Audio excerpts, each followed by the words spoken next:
আকাশ যখনই জানতে পারে যে রায়বাড়িতে আরিয়া আছে তখনই তার বুকের ভেতরটা কেমন যেন ছটফট করে ওঠে। মনে মনে ভাবতে শুরু করে শুভ না জানি কোনোভাবে বিষয়টা টের পেয়ে গেল কিনা, কিন্তু পরক্ষণেই নিজেকে শান্ত করে, কারণ সব প্রমাণ তো তার নিজের কাছেই সুরক্ষিত। হাতের কাগজগুলো দেখে একটু তৃপ্তির হাসি দেয় সে। অন্যদিকে শুভর মাথা থেকে কিছুতেই যাচ্ছে না এই আরিয়াই কি তার হারিয়ে যাওয়া স্ত্রী। কোনো প্রমাণ হাতে নেই, তবু দুজনের মধ্যে অদ্ভুত একটা মিলটাকে ভাবিয়ে তোলে। আবার মনকে বোঝায়, না, তার স্ত্রী কখনো এতটা বেপরোয়া হতে পারে না। এদিকে মোহনা বারবার শুভর সামনে মাথা নত করে বলতে থাকে, তুমি আমাকে ভুল বুঝো না প্লিজ, আমি সব ছেড়ে ছড়ে শুধুই পরিবারকে আঁকড়ে ধরেছি, তোমাদের ভালোবাসি বলেই। সেটা কি এখনো বিশ্বাস হচ্ছে না তোমার?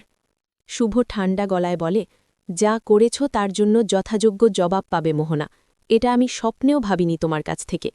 হঠাৎ সেখানে ঝড়ের মতো এসে হাজির হয় আকাশ।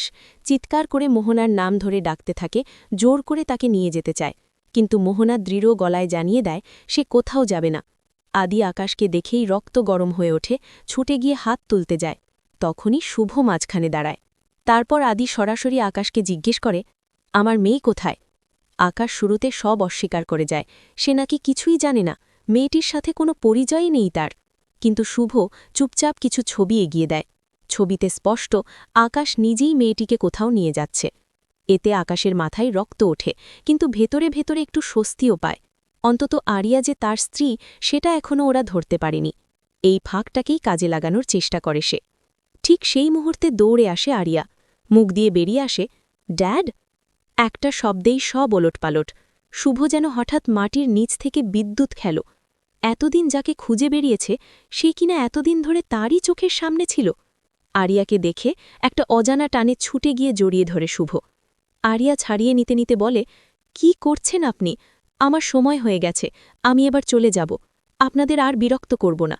আমাকে তো কেউ সহ্য করতে পারেন না, আমিও আর থাকতে চাই না। ঠিক সেই সময় আদি চিৎকার করে ওঠে, তুই আমাদেরই মিস্ত্রি। সবাই স্তব্ধ। তারপর আকাশকে কোণঠাসা করতেই সে ধীরে ধীরে সব সত্য উগড়ে দেয়। পুরো সত্যি শুনে আরিয়ার বুকের ভেতরটা ভেঙে পড়ে।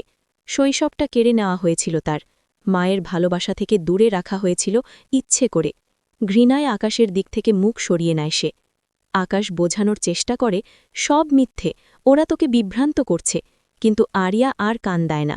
নিজের হাতে শাস্তি দিয়ে বলে, আজ থেকে তুমি আমার কেউ না, আজ থেকে আমি আমার আসল পরিবার পেয়েছি।